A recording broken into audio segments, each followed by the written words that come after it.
오늘 은혜 받으실 말씀은 요한복음 9장입니다. 요한복음 9장 1절에서 7절까지 말씀이 되겠습니다.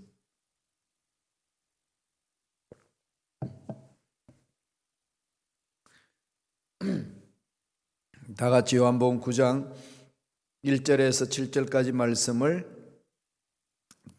봉독하시겠습니다. 예수께서 길을 가실 때에 날 때부터 맹인된 사람을 보신지라. 제자들이 물어 이르되 랍비여, 이 사람이 맹인으로 난 것이 누구의 죄로 인함이니까? 자기니까 그의 부모니까? 예수께서 대답하시되 이 사람이나 그 부모의 죄로 인한 것이 아니라 그에게서 하나님이 하시는 일을 나타내고자 하심이라. 때가 아직 낮음에 나를 보내신 이의 일을 우리가 하여야 하리라. 밤이 오리니 그때는 아무도 일할 수 없느니라. 내가 세상에 있는 동안에는 세상의 빛이로라. 이 말씀을 하시고 그 땅에 침을 뱉어 진흙을 이겨 그의 눈에 바르시고 이르시되 실로암 못에 가서 씻으라 하시니, 실로암은 번역하면 보냄을 받았다는 뜻이라. 이에 가서 씻고 밝은 눈으로 왔더라. 아멘. 이 말씀으로 실로암의 기적이라는 제목으로 은혜 말씀을 나누겠습니다. 이번 특별 새벽 기도는 낙심하지 말고 기적을 기대하라라는 주제로 하나님의 기적의 사건, 그 부분들을 말씀을 통해서 우리 구약과 신약 6일 이렇게 나누어서 살폈습니다. 제가 이번 21년도를 맞이하면서 기적을 기대한 것은 하나님이 역사하시고자 하시는 그 일이 무엇인지에 대한 마음에 관심이 많아서 그랬습니다. 힘들고 어려운 상황은 이겨내야 되잖아요. 주저앉는 우리가 아니라 전능하신 하나님을 믿는 우리가 힘들고 어렵다고 그냥 주저앉아서 있을 수는 없지 않겠습니까? 그래서 이 기적의 사건을 본문의 말씀으로 선택했습니다. 내년에도 이 기적의 사건을 한 번 더 선택해서 진행하면 좋겠다, 그런 생각이 듭니다. 가장 근거는 창세기 1장 1절에서 시작하는 거죠. 그건 선언적입니다. 성경책은 과학책이 아니에요. 성경책은 역사책이 아닙니다. 하나님의 계시입니다. 계시의 책이죠. 하나님이 계시해 놓은 것. 그래서 그 계시를 통해서 자신을 보고 이웃을 보고 세상을 보고 피조물을 보는 거죠. 정말 하나님 원하시는 게 무엇인지 그것을 보게끔 말씀을 통해서 우리에게 가르쳐 주시고 보여주시고 설명해 주시고 이야기해 주시는 겁니다. 태초에 하나님이 천지를 창조하시느라, 여기서 시작하거든요. 신앙은 여기서 시작하잖아요. 이게 우리 신앙의 가장 근거입니다. 하나님이 하셨다는 거죠. 그 하나님을 만나는 길이 신앙생활입니다. 죄인들은 하나님을 만날 수 없습니다. 어떻게 해서 만나나요? 독생자 예수를 통해서 만날 수 있습니다. 그래서 십자가를 믿어야 되는 거예요. 그러면은 하나님이 하신 말씀이 무슨 말씀인지 이해가 되고 그 말씀대로 순종할 수 있는 능력도 주님이 허락해 주셔서 살아갈 수 있습니다. 태초에 시간을 창조하신 거죠. 하나님이 시간을 창조하시고 하늘과 땅, 공간을 창조하셨습니다. 우리가 살고 있는 이 모든 피조물 세계는 하나님의 작품이에요. 우리가 보내고 있는 이 시간도 하나님의 작품입니다. 시간의 지배를 받고 있지 않으시면서 시간을 창조하신 분입니다. 그래서 시간 속에 일어나는 모든 것은 하나님이 간섭하시고 다스릴 수 있고 회복시킬 수 있는 능력이 있습니다. 앞날의 미래도 그렇고 우리가 살고 있는 삶의 상황도 그렇습니다. 여러 가지 기적 중에 오늘 12강절이 이 마지막 날 하나님이 주신 메시지는 맹인 날 때부터 맹인이었습니다. 그 사람이 눈을 뜨는 기적의 사건을 말씀합니다. 이건 현대의술로도 고칠 수도 없는 것이고 인간의 한계가 있는 부분입니다. 더 이상 어쩔 수 없는 상황이잖아요. 어느 누구도 맹인에 대해서 눈 뜨지 않았다고 비난할 사람이 없고 의사가 그를 치료하면서 보살펴 주는데 비난할 사람은 없습니다. 왜냐하면 현대의술로서는 그 당시 의술뿐만 아니라 현대의술로서는 장님을 눈뜨게 하지는 못합니다. 이게 인간이 가지고 있는 한계죠. 이식 수술하고 그건 하지만 있는 눈, 그 사람 눈, 그 눈이 볼 수 없는 눈인데 볼 수 없는 눈을 보게 하시는 거죠. 왜 그러죠? 하나님은 창조의 하나님이시니까. 창조는 두 가지 차원에서 말씀하신다고 그랬죠. 무에서 유를 창조하시고 유에서 새롭게 빚어나가시는 것. 무에서 유를 창조하신 하나님 빠라 그랬잖아요. 하나님이 천지를 창조하시느라 봐라. 아무것도 없는데 시간과 공간을 창조하신 거죠. 시간과 공간 안에 들어있는 하나님이 창조한 것을 통해서 하나님이 생명을 불어넣어서 새로운 존재가 됩니다.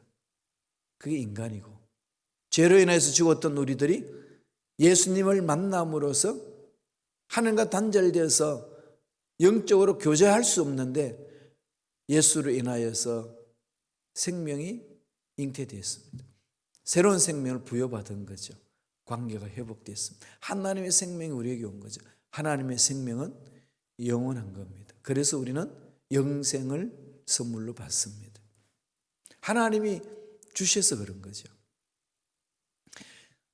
맹인이 눈을 뜨게 된 이 사건, 실로암 못에 가서 씻음으로 눈이 뜨진 것, 이 사건을 통해서 하나님이 뭘 말씀하실까요?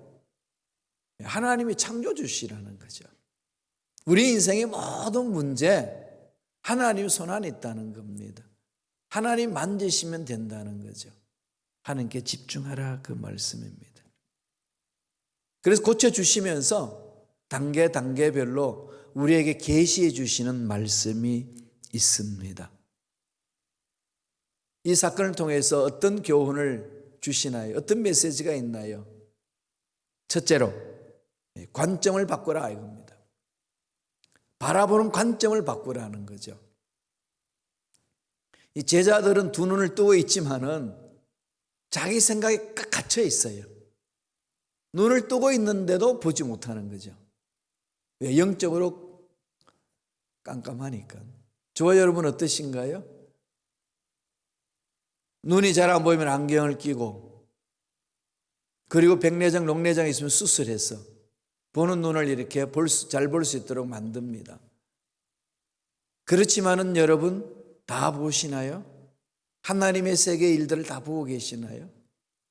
영적인 눈을 뜨는 건 또 다른 차원이지요.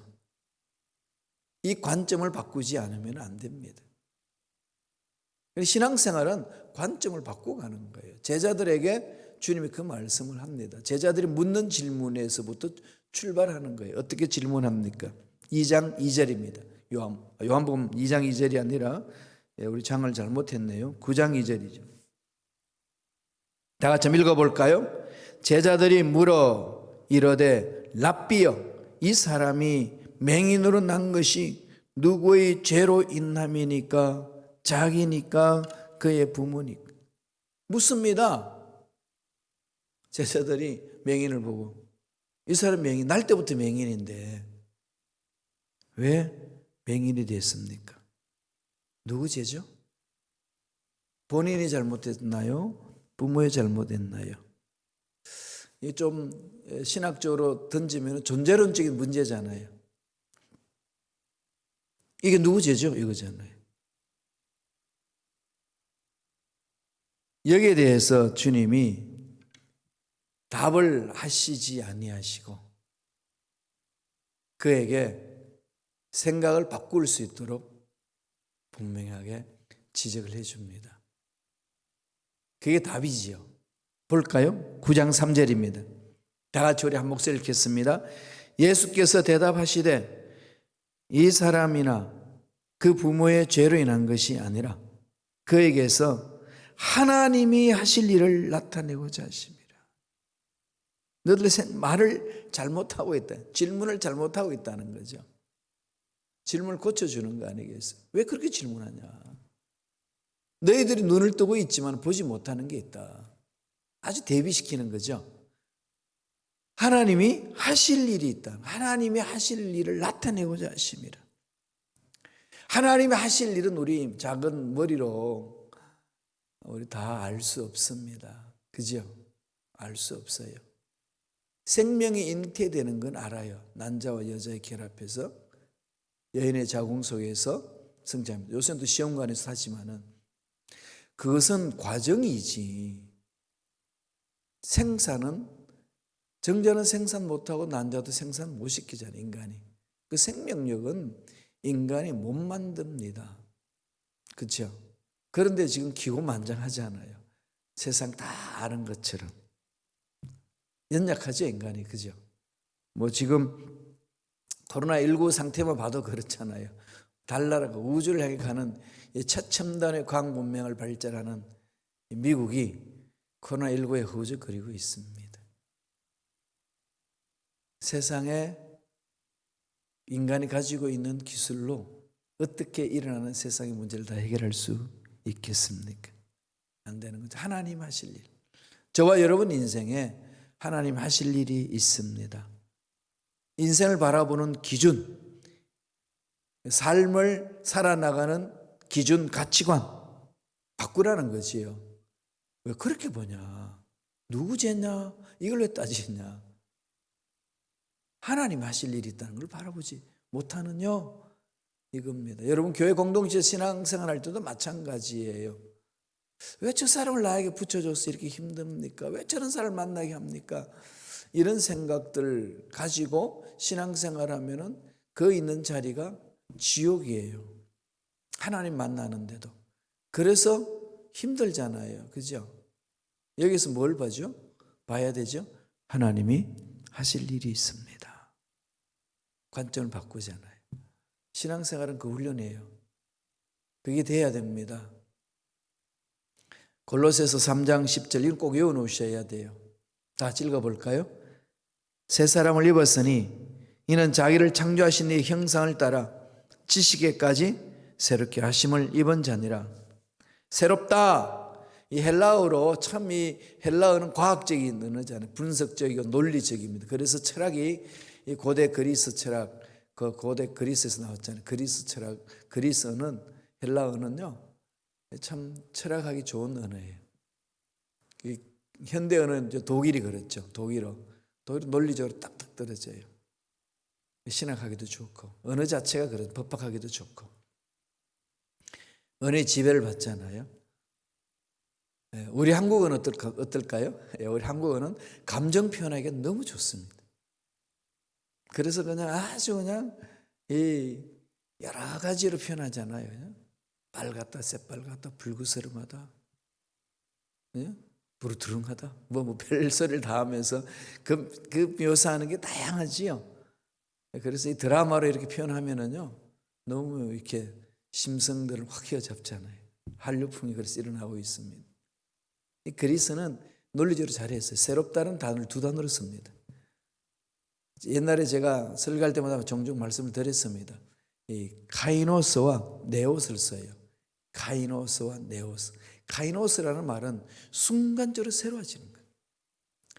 고린도후서 5장 10절에 있는 것처럼 예수를 믿으면 새로운 피조물이다. 믿는 순간에 새 존재로 확 질적인 변화가 일어나는 거죠. 물이 포도주로 바뀌는 것. 카이노스 사건이에요. 순간적인 새로움이잖아요. 점차적으로 새로워지는 게 아니에요. 순간적으로. 하나님 주시는 생명력이지요. 새 피조물이 되었으니까 골로새 3장 10절은 뭐라고 그럽니까? 이의 형상을 따라 지식에까지 새롭게 하십니다. 지식에까지 새로워지는 거예요. 우리의 생각이 가치관이 점차적으로 새로워지는 거죠. 그때 새롭다는 말은 네오스를 씁니다. 네오스. 네오스는 점차적으로 새로워지는 거예요. 그레주얼리예요. 순간적인 것이 아닙니다. 순간적으로 새로워진 존재가 그 생명을 받아서 날로 새로워지는 것 네오스라는 거죠. 순간적으로 새로워지는 것, 예수 믿음으로 하나님이 의롭다고 칭해 주잖아요. justification. 칭의. 너는 어렵다. justification 얘기하고. 그 의로움을 받은 자는 날마다 새로워지는 그것을 가지고 sanctification이라고 그러죠. sanctification. 거룩해진 거룩함. 그 다음에 죽는 순간에 뭐가 될까요? glorify가 돼야 되니까. glorification.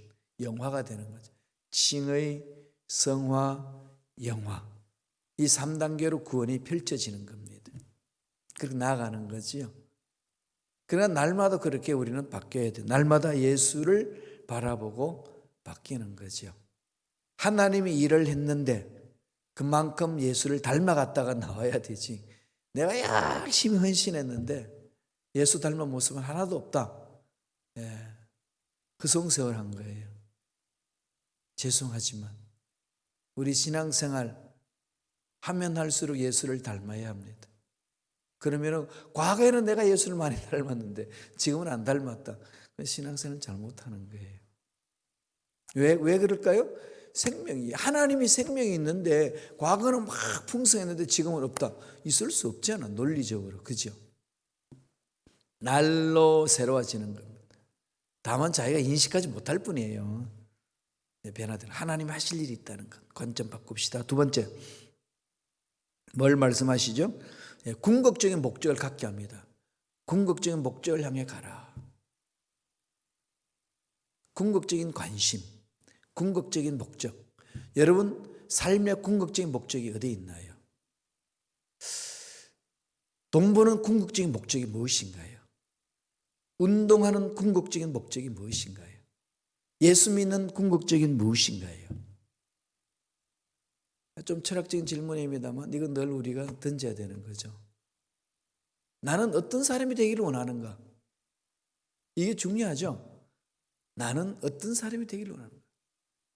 주님 앞에 갔을 때, 백부자 심판 앞에 하나님 앞에 갔을 때 너 누구냐? 물으면 뭐라고 말씀하실래요? 너 누구냐? 자기 스스로 질문 던져야 되죠. 이게 자기 정체성 문제잖아요. 그죠? 아이덴티티의 문제입니다. 신앙생활에 내가 누군지를 알고 나의 하는 일의 궁극적 목적이 무엇인지를 아는 자, 미션을 가진 자죠. 하나님이 주신 미션을 이루기 위한 것. 오늘 이 실로암에서 눈을 뜨게 하는 그 과정, 사건 속에 일어나는 과정 속에서 하나님이 우리에게 던지는 메시지입니다. 9장 4절 보실까요? 다 같이 한 목소리 읽습니다. 때가 아직 낮음에 나를 보내신 이의 일을 우리가 하여야 하리니 밤이 오리니 그때는 아무도 일할 수 없느니라. 여기에서 예수님이 오신 존재의 목적에 대해서 설명하시는 거죠. 나를 보내신 이의 일을 우리가 하여야 하리라. 예수님이 이 땅에 사는 목적은 하나님이 보내주신 그 일을 하기 위함이라는 겁니다. 저와 여러분들이 생명 얻은 것, 왜 생명 얻었나요? 하나님이 주셨으니까 얻은 거죠. 물론 엄마 아빠를 통해서 우리가 생명을 얻었지만 엄마 아빠를 통해서 생명을 창조하신 분 하나님이시죠.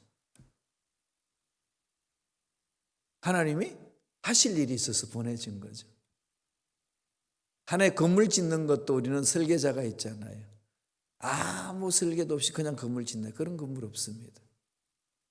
우주 만물을 창조하신 하나님이 형상대로 사람을 빚을 때에 아무렇게나 그냥 뚝딱 만드셨을까요? 땅의 흙으로 사람을 빚어 쌓아 그러죠. 땅의 흙으로 사람을 빚어 쌓아 아차로 했어. 그 빚을 때 어떻게 빚었겠어요? 설계가 있지요. 하나님의 프로그래밍이 있잖아요. 하나님의 플랜이 있습니다. 마스터 플랜이 있는 거잖아요. 거기에 따라서 우리는 지음을 받은 거죠. 하나님 손안에 있는 거죠. 그러면 우리는 뭘 해죠? 그 마스터 플랜대로 살아야죠. 중요한 건 뭘까요? 마스터 플랜을 알아야 되는 거잖아요.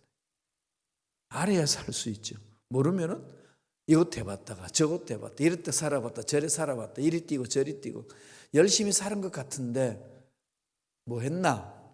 질문했을 때 이겁니다. 확실하게 내놓을 수 있는 게 없을 수 있습니다. 뭐 하고 왔냐? 이겁니다. 이게 있어야 되죠. 그럼 어떻게 알죠? 물어야 돼요. 어떻게 묻죠? 말씀을 붙들고 몸부림치셔야 됩니다. 예수님은 그렇게 하셨거든요. 요한복음 5장 30절 보실까요? 다 같이 읽습니다.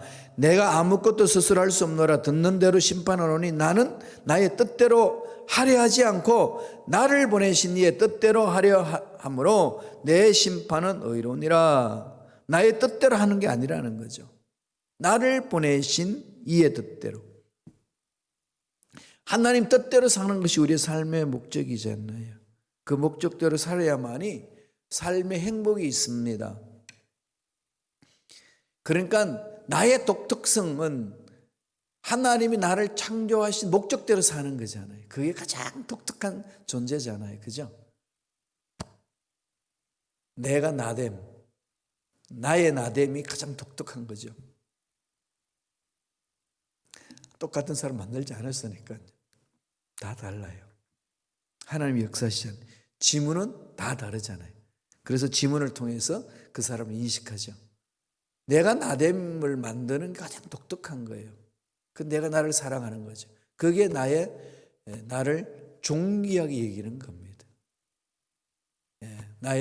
나를 존귀하게 여길 줄 아는 자.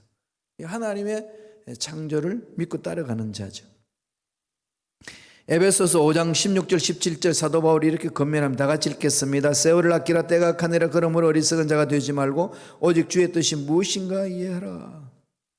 세월을 아낄 수 있는 것은 내 존재를 알 때 가능합니다. 힘들다고 포기하고 어렵다고 포기하고 그건 아니에요. 내가 할 일을 모르기 때문에 그러는 거예요. 내 사명이 미션이 분명하면 힘들든 어렵든 뚫고 나갑니다. 죽으면 죽으리라. 왜? 나의 존재 목적은 거기에 있으니까. 궁극적인 목적. 얼티머트 컨선이라는 말을 많이 씁니다. 신학자, 풀틱이라는 신학자가 있는데요. 궁극적인 관심. 그게 우리 삶을 올바른 삶으로 인도해 주는 것이요. 요한복음 9장 5절 주님 이런 말씀하셨어요. 내가 세상에 있는 동안에는 세상의 빛이로다. 빛이라는 거죠. 빛이시잖아요. 주님이. 하나님이시니까. 그 빛이 대신 주님이 어떻게 하죠? 어두움을 밝혀내는 거죠. 그러니까 맹인은 보지 못하니까 맹인에게 빛을 보여주는 거죠. 그 사건이 실로암 사건이에요. 9장 6절 7절이에요. 다 같이 읽습니다. 이 말씀을 하시고 땅에 침을 뱉어 진흙을 이겨 그의 눈에 바르시고 이르시되 실로암 못에 가서 씻으라 하시니 실로암은 번역하면 보냄을 받았다는 뜻이라. 이에 가서 씻고 밝은 눈으로 왔더라. 밝은 눈으로. 과정을 한번 볼까요? 실로암 연못, 보냄을 받았다는 거잖아요. 눈에 진흙을 바르고 씻으라. 왜 그랬을까요? 그건 하나님 주님만이 그 상황에 선택한 거죠. 모든 눈이 뜨는 게 그런 건가요? 그러지 않습니다. 하나님의 역사는 상황에 맞게끔 그 사람에 맞게끔 역사하시잖아요. 그래서 신앙의 체험은 내가 그렇게 체험했으니까 너도 그렇게 체험해 이렇게 말하면 안 돼요. 다 다른 거예요. 다름을 인정해야 됩니다. 다 다르게 체험해요. 막 뜨겁게 막 체험하시는 분들도 있고 아주 냉랭하게 차갑게 체험하시는 분도 있습니다. 뜨겁든지 차갑든지 그렇죠? 차가운 것도 필요해요. 냉정하게 이성적으로 완전 생각으로 확 진리를 분별하면서 찾아서 발견하시는 분이 있고요. 뜨겁게 그냥 하나님 만나서 체험하시는 분도 있습니다. 그건 각자의 사람마다 다 달라요. 순복음 교회는 차갑게 만나면 안 된다 그러면 안 돼요. 그런 게 어디 있어요. 그죠? 성령의 역동적인 역사는 성령이 알아서 하시는 거죠. 실로암의 물로 눈을 씻어서 치유합니다. 여기에 영적인 눈을 뜨게 하는 은혜를 부어주시는 거죠. 그리고 마지막 세 번째로 이 실로암 사건을 통해서 주님이 우리에게 주시는 강한 메시지입니다. 영적인 눈을 뜨라 하는 거죠. 마지막 세 번째 주시는 메시지? 영적인 눈을 떠야 합니다. 가장 중요한 거죠. 실로암 못에 가서 씻었더니 떴어요. 이 사람이 눈을 뜨고 나서 묻습니다. 넌 맹인인데 어떻게 눈 떴냐? 이랬더니 그가 단계별로 예수님이 누구신지를 고백하고 있어요. 9장 11절 보세요. 대답하되 예수라는 그 사람이 진흙을 이겨 내 눈에 바르고 나더러 실로암 가서 씻으라 하기에 가서 씻었더니 보게 되었노라. 야, 누가 그랬냐? 바리새인이 물으니까 그 사람이라고 이야기했어요. 사람. 그 사람이 날 씻게 했어. 그러냐? 그러고 나서 한 단계 더 넘어갑니다. 바리새인도 묻고 막 그러니까 어떻게 그 사람이 눈 뜨게 했느냐 했더니 17절에 이렇게 이야기를 합니다. 9장 17절 보세요. 이에 맹인되었던 자에게 다시 묻되 그 사람이 내 눈을 뜨게 하였으니 너는 그를 어떠한 사람이라 하느냐? 대답하되 선지자니이다. 선지자로 고백하는 거죠. 왜? 맹인이 눈을 뜨게 하는 것은 그 당시 선지자밖에 없으니까. 하나님이 선지자는 참 메시아는 그 일을 행하신다는 것을 나타내시는 거죠. 다시 묻습니다. 24절 이렇게 말해요. 이에 그들이 맹인되었던 사람을 두 번째 불러 이르되 너는 하나님께 영광을 돌리라. 우리는 이 사람이 죄인인 줄 아노라. 야, 너 눈을 떴냐? 하나님께 영광을 돌리라. 그런데 이 사람, 너를 눈뜨게 한 이 사람은 죄인이다. 왜? 안식일에 그 일을 했기 때문에. 25절에 고백합니다. 대답하되 그가 죄인인지 내가 알지 못하나 한 가지 아는 것은 내가 맹인으로 있다가 지금 보는 그것이니라. 이것도 확실한 간증이 어디 있습니까? 죄인이라고 그러냐? 나 그거 모른다. 내가 아는 분명한 사건은 내가 맹인이었다가 눈 떴다. 어떨래? 이거예요. 어떻게 할래? 이거잖아요. 바리새인들을 향하여 지금 공격적으로 이제 달려드는 거죠. 그러면서 이 고백을 합니다. 9장 30절 33절 다 같이 읽겠습니다. 그 사람이 대답하여 이르되 이상하다. 이 사람이 내 눈을 뜨게 하였으되 당신들은 그가 어디서 왔는지 알지 못하는도다. 하나님이 죄인의 말을 듣지 아니하시고 경건하여 그의 뜻대로 행하는 자의 말을 들으시는 줄을 우리가 아나이다. 창세 이후로 맹인으로 난 자의 눈을 뜨게 하였다 함을 듣지 못하였으니 이 사람이 하나님께로부터 오지 아니하였으면 아무 일도 할 수 없으리라. 완전 맹인이 바리새인들한테 설교하고 있죠. 이 바보들아, 그것도 모르냐? 창세일에 눈 뜬 자 있냐? 선지자는 어떻게 했냐? 메시아는 어떻게 눈 떴냐? 영적으로 눈을 떠라. 나는 내 육신의 눈만 뜬 것이 아니라 영적인 눈을 떠서 나는 그 메시아를 만났다. 이 고백이잖아요. 이게 신앙생활입니다. 여러분, 힘들고 어렵다고 주저앉지 마시고 하나님이 베푸시는 이 기적, 영안을 밝히셔서 마음껏 체험하시는 저와 여러분 되시길 간절히 축원합니다. 기도하겠습니다. 하나님 아버지 감사합니다. 육신으로 눈이 막혔어. 볼 수 없었지만 아차례 하나님의 능력으로 눈을 뜨게 하여 세상도 보는 것뿐만 아니라 세상 너머의 일도 볼 수 있도록 만드신 그 하나님의 솜씨, 우리가 말씀을 통하여서 보았음에 우리가 그러한 삶을 살아내기를 원합니다. 우리의 영혼을 밝혀주셔서 하나님이 위대하신 일들을 바라볼 수 있도록 역사하여 주시옵소서. 은혜 감사 예물 드립니다. 드린 손길 기억해 주시고 복된 손길들 내게 축복하여 주옵소서. 감사하고 예수님 이름으로 축복하며 기도하옵나이다. 아멘.